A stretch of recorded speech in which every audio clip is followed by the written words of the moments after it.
Fakarava, ben, ça reste la plus belle atoll, je pense, des Tuamotu aussi, hein. Donc, beaucoup de poissons, beaucoup de requins. On a peu de terre sur l'atoll, parce que là, déjà, on est 800 habitants, hein, sur l'atoll. L'UNESCO, il s'est installé ici parce que, justement, il s'est en fait plusieurs atolls avant d'arriver ici et voir que Fakarava était un atoll magnifique, hein. Et donc, il y a déjà 20 ans, les perles, c'était la première activité sur l'île. La perle, c'est le bijou local. Vraiment, c'est le seul bijou local qu'on ait et qu'on puisse produire, hein, parce que c'était l'Eldorado un peu, hein, du Pacifique, hein. Et là, maintenant, ben, il y a une surproduction de perles et on a beaucoup donc, baissé le régime. Que ceux qui sont amoureux encore de la perle qui continuent à faire des perles, on va dire, hein.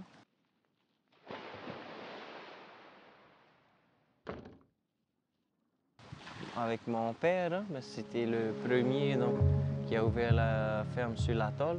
Lui, il est parisien, ben, de France complètement.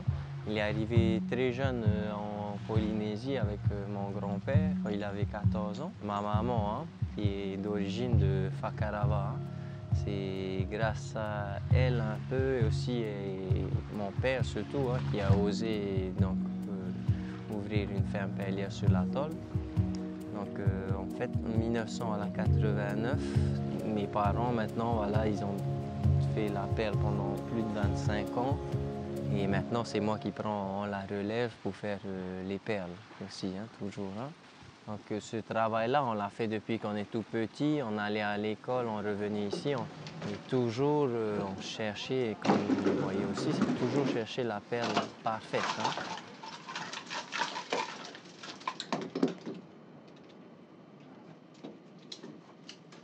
Et l'opération, elle reste donc délicate, hein. C'est une technique japonaise. Mais une fois que le travail est fait, eh ben, c'est la magie de la naque qui compte, hein, voilà, hein.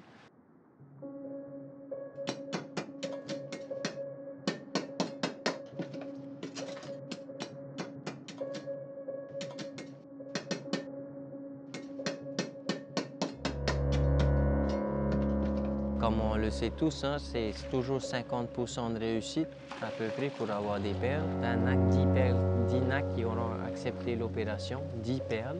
Et sur ces 10 perles-là, si jamais donc, elles ont produit une perle magnifique, on remplace les perles par des noyaux et on attend encore 2 ans.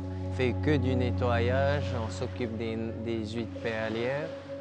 Et donc, c'est tous les 3 à 4 mois qu'on les nettoie, ce qui est moins rigolo, on va dire, hein, que le jour de la récolte où ça reste magique, hein, parce qu'il y a 1 an et demi à 2 ans pour attendre la perle, hein.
Le jour de la récolte, eh ben c'est que 1% de perles parfaites, on va dire.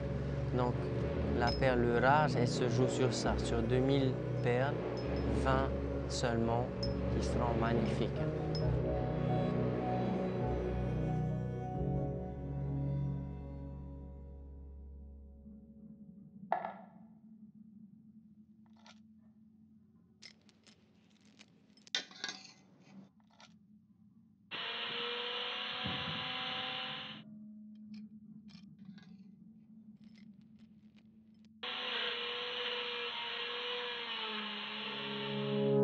rare de Polynésie, hein, seulement ici. Et bien, celle-là, elle peut faire toutes les couleurs, du vert, du bleu, du rose, ce qu'on veut, hein. C'est la seule naque qui font des perles cerclées, baroques, ovales, alors que toutes les autres perles, avec les mêmes noyaux qu'on utilise ici, ben, ça fait des perles rondes, mais d'une seule couleur à chaque fois, hein.